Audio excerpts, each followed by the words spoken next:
Hello and welcome to the program. I'm Layo Adegoke. Zimbabwe has confirmed the presence of the Omicron coronavirus variant in its country. Vice President and Health Minister Constantino Chiwenga made the announcement that it followed genome sequencing but gave no further details. New COVID cases has risen sharply this week, with 712 new cases being recorded on Wednesday and 399 on Tuesday. Well, on Tuesday, the government reimposed curfews and made testing and quarantine mandatory for travelers to prevent a fourth wave. Zimbabwe is among the southern African countries facing travel bans by Western countries, including the European Union, the UK and US. In the meantime, South Africa's health department has officially confirmed that the country has entered the fourth wave, with more cases reported in the 9 provinces. This comes a week after scientists in the country discovered the Omicron variant, which the World Health Organization is believed to have more severe consequences than the 3 previous waves. In a media briefing, the Minister of Health, Dr. Joe Pala, says the country has seen a steep rise in infections over the past week and encouraged South Africans to get vaccinated and continue to adhere to COVID-19 safety measures. We have moved from a total of around 2,465 new cases last Thursday when this variant was announced to yesterday's highs of 11,535 yesterday afternoon, a rise of just over 9,000 new cases per day within 7 days. Over the last 7 days, the new spike has moved into the whole of Gauteng, and it's also registering presence in all our 9 provinces, with numbers starting to rise in the Western Cape, in KZN, in Limpopo, in the Northwest, and in Mpumalanga, also with high positivity rates. Currently, only the Free State and the Northern Cape are still showing relatively low numbers and low positivity rate. We want to appeal to all South Africans that the time is now for more vigilance, to apply all our tried and tested health and safety measures, which we know very well, which our president also has emphasized on Sunday. That is the wearing of masks, hand washing, sanitizing, physical distance, avoiding crowds, and also being in areas which are well ventilated. Above all these measures, the main opportunity now, which is different from when we had the other waves, especially the first and second wave, is that we have opportunity to be vaccinated, which provides a major protection against serious illness.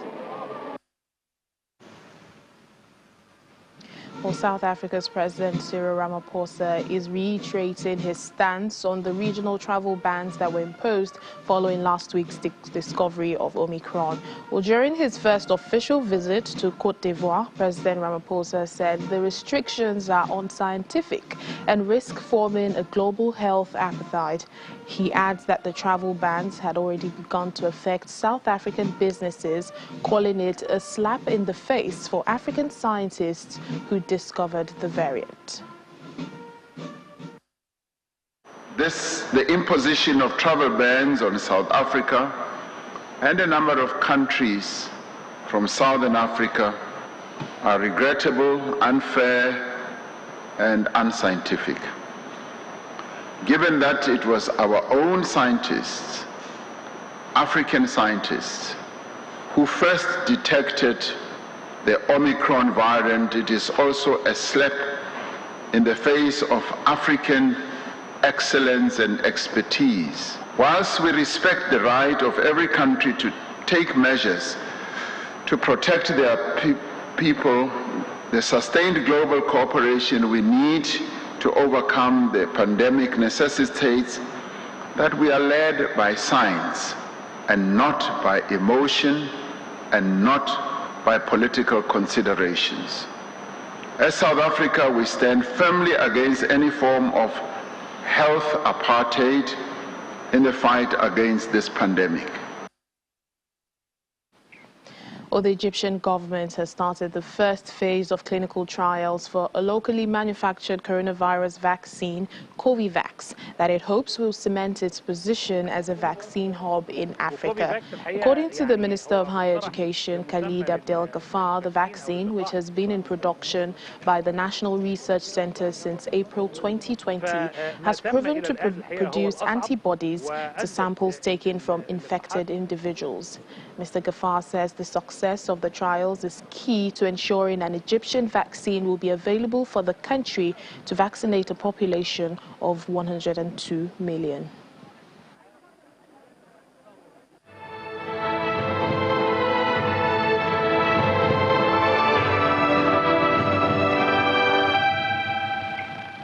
To other stories now, Sudan's military leader, General Abdel Fattah al-Burhan, is calling for the United Nations to support its transitional government. General Burhan met with the UN Special Representative to the country, Volker Perthes, who announced that despite welcoming the deal for return to constitutional order, other critical steps need to follow without elaborating further. However, General Burhan said he will cooperate with reinstated civilian Prime Minister Abdallah Hamdok and support the transitional government he forms until elections are held. Gambians are going to the polls on Saturday, December 4th for the first time in 27 years, and former President Yahya Jammeh, who took power in a 1994 coup, will not be on the ballot. The disgraced former leader, whose tenure was marred by killing, torture and financial plundering, still looms over the vote, especially as the public awaits the report from the Truth, Reconciliation and Reparations Commission that was set up to investigate the allegations. However, on Thursday night, President Adama Barrow's supporters gathered in the center of Banjul to cheer for their candidate, who they say has changed their lives. President Barrow will face 5 challenges in the election.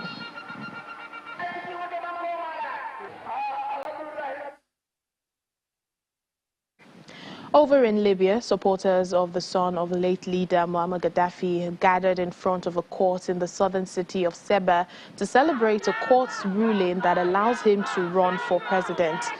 His lawyer said the court ruled on Thursday that Saif al-Islam Gaddafi can now run for president, even as arguments intensify over the conduct of an election aimed at ending a decade of turmoil in the country. Saif al-Islam Gaddafi's appeal against disqualification for the December 24 vote was delayed for days as fighters blocked off the court, one of several incidents that may foreshadow wider election unrest. The governor of Sud Kivu province in Eastern Democratic Republic of Congo has been dismissed by the assembly. Theo Mwabidje was voted out in a motion of no confidence with several accusations made, including poor governance. The assembly session was held amid a clash between the police and members of the public who were outside the assembly building in the provincial capital, Bukavu. The session was attended by 33 representatives, 28 of whom voted for the governor's dismissal. Mr. Nwabidje has been asked to tender his resignation to the president within 48 hours. Well, joining us now to discuss this is African Affairs analyst Dr. Okwe Okpala. Thank you so much for speaking to us on Network Africa. It's always my pleasure. Thank you. Well, 28 out of 33 members of South Kivu Province Assembly yesterday voted to dismiss the governor. 28 over 33 is a large number. How often do we see the quality of governance, influencing political actions in Africa? Well, it's an unfortunate reality in Africa that the motivation for holding office is not the higher good or the greater good of the majority of the people. In what Plato will describe as being motivated by this, Plato in his book, The Republic, said that the most people who shouldn't even come close to office are those who are motivated, whose seat of motivation is in their stomach. Those who material things and holding power for power's sake are people who shouldn't come to power. Or that's the reality of the African situation, is that most office holders are looking for just material things or trying to protect their office, but not necessarily attending to the needs of the people or even ensuring even development of their country, the greater good of their country. That is the unfortunate thing. So it's very strange and pleasantly so to see poor polity governance being an issue in the political discourse, especially in the Democratic Republic of Congo. Yes, speaking about the development, this is the Democratic Republic of Congo that we know, has been an endemic insecurity in the country with serious humanitarian consequences. They've had a fair share of, security challenges. Do you think these have played a role in the action of the lawmakers? Well, you see, Democratic Republic of Congo is one of the, in fact, it's regarded as the richest country in the world in terms of mineral deposits. They have over $24 trillion worth of mineral deposits that have not been exploited. Yet, the country is one of the poorest, with 75% having less than $2, living on $2 below the poverty line per day. So there have been poor governance, there have been violence, there have been impunity, and everywhere. And these are things, politicians can hide for so long. Yes, they want to protect, in fact, most of their motivation is to protect their office, to win the next election, or to be in that position whether they win or not. However, there is a time that they cannot even protect, not only that they can't protect their office, but also they may not even be able to protect their own life. So, because the level of violence, the level of insecurity in DR Congo, especially the eastern part, comprising the South Kivu, the North Kivu, and Ituri. These are the places where, you dare not move around. This is also the area that had Ebola last time. So this I'm sure that over time they will begin to ask themselves, look, for how long do we keep this doing? For how long do we continue in this direction? Indeed. And so, the pressure, if the pressure is on them, probably they may want to bring that pressure on the executive too. Okay, let's switch gears now to Gambia. Tomorrow is their election. It's the first in 27 years that would see President Yahya Jammeh not be taken. He won't be on the ballot. And I know you know the story of that former President Yahya Jammeh in Gambia. What should Gambians be looking forward to in that election to bring about, a new president that will take them forward? You see, in over 51 years of Gambia's independence, they have only had 3 presidents. Daudu Jawara, Jammeh, and then now Adama. So, and they are used to long-term, apart from Barrow, who just took over. I'm hoping that something will change this time. And but the first sign is not there. The first sign that there will be a serious change is not there, because yes, even though Adakabaro has a constitutional right to recontest, however, he made a promise. Before he made a pledge not to contest. Initially, he didn't want to contest. Then he changed his mind. That's not a first signal, because in as much as I concede to him, he has that right to run. But if he's an honorable man too, he should be able to honor his pledge. However, he has not done anything wrong yet. Yes. And I'm hoping that he will. The election promises to be very competitive, because he's going up against his allies, those who joined together to force Jammeh out, even when he lost the election, made him to lose the election and made sure that he going down. So I'm hoping that his own experience in the trenches will inform him that he should not also play game.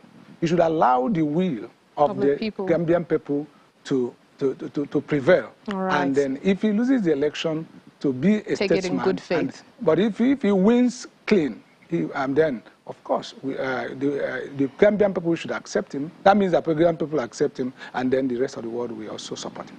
All right then, Dr. Okwi Yokpala, African Affairs Analyst. It's always a pleasure having you. Thank you. Thank you so much. Welcome to our Africa Tech segment. An education technology startup, Quizzack, is helping to improve the academic performance of students by using a gaming approach for learning. Through gamification and innovation, they motivate students to study in a fun way. Tade Samson, a young Nigerian trying to make his mark in the education technology sector, says he struggled to learn as a child, an experience he deems an affliction. But just as he disliked reading, he loves playing games on his mobile device.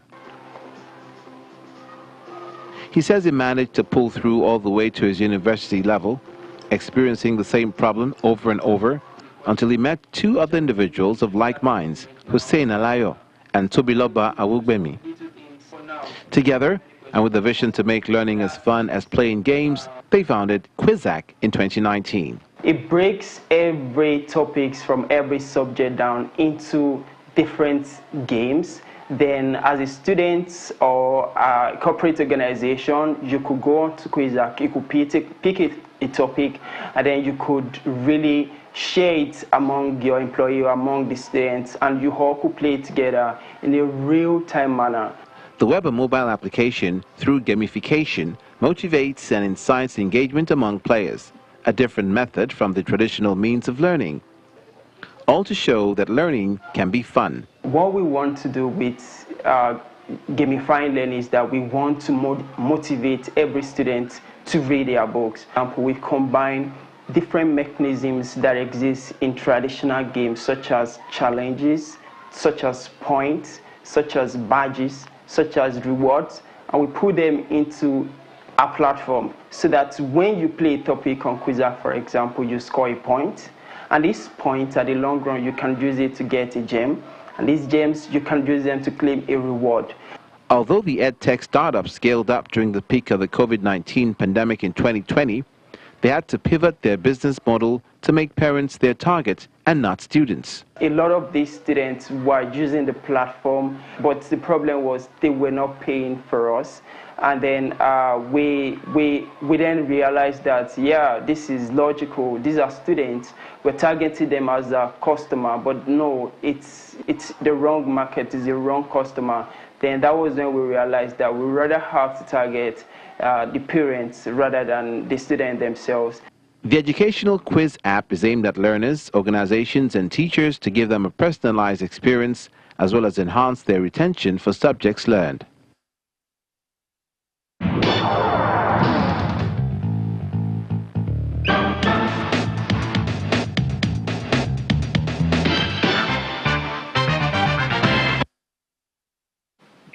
The former South African Paralympian Oscar Pistorius, who was jailed in 2016 for killing his girlfriend Reeva Steenkamp, has been moved closer to his victim's family.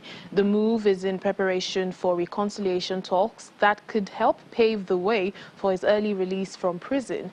Pistorius is set to speak to Steenkamp's parents, June and Barry Steenkamp, in a process known as Victim Offender Dialogue.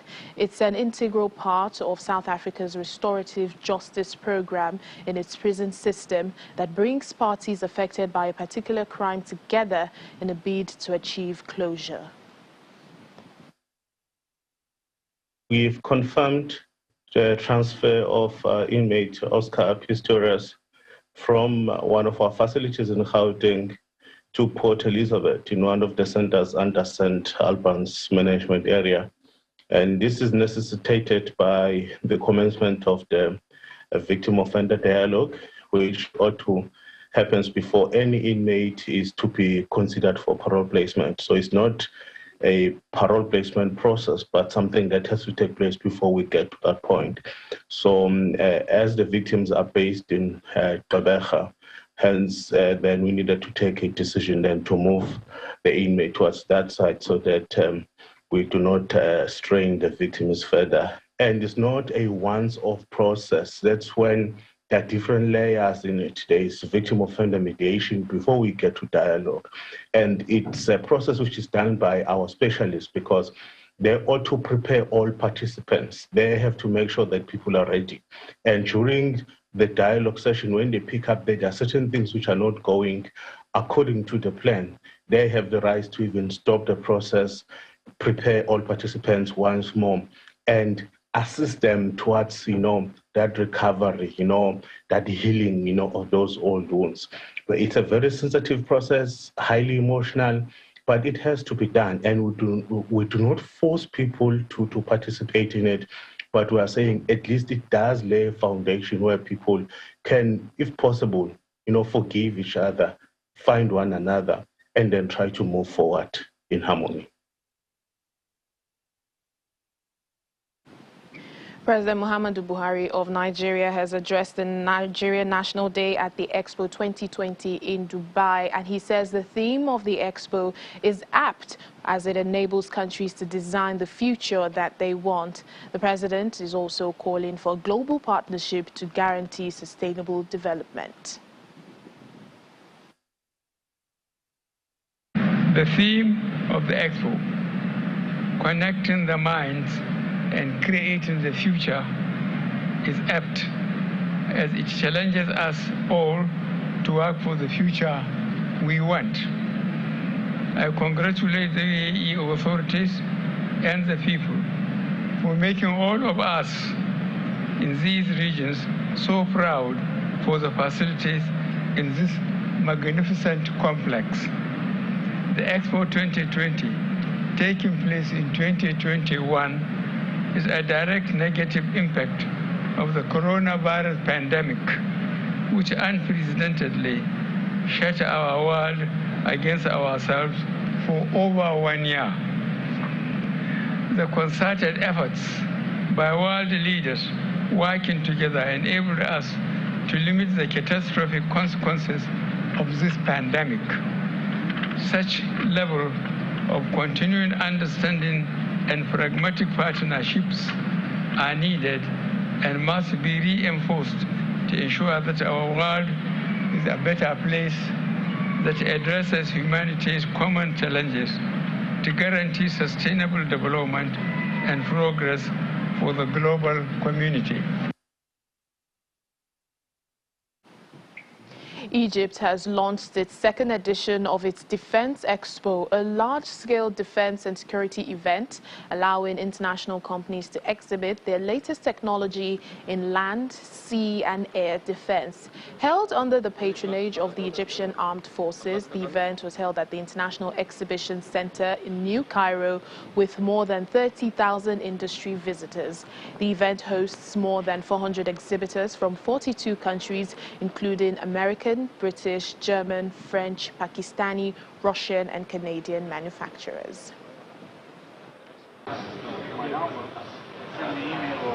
Our company predominantly produces 5 main products, which is the Despot, the RS9 Vampire pistol, fuses, demining machine and a line for the production of ammunition.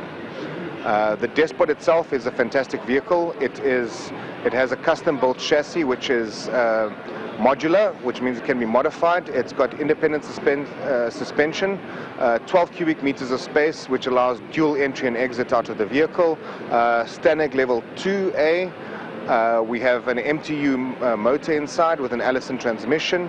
The ramp opens and closes within 5 to 7 seconds, and it can be modified depending on user requirements. That's all for today on the program and for the week. Thank you so much for being a part of it. I'm Layo Adigoki.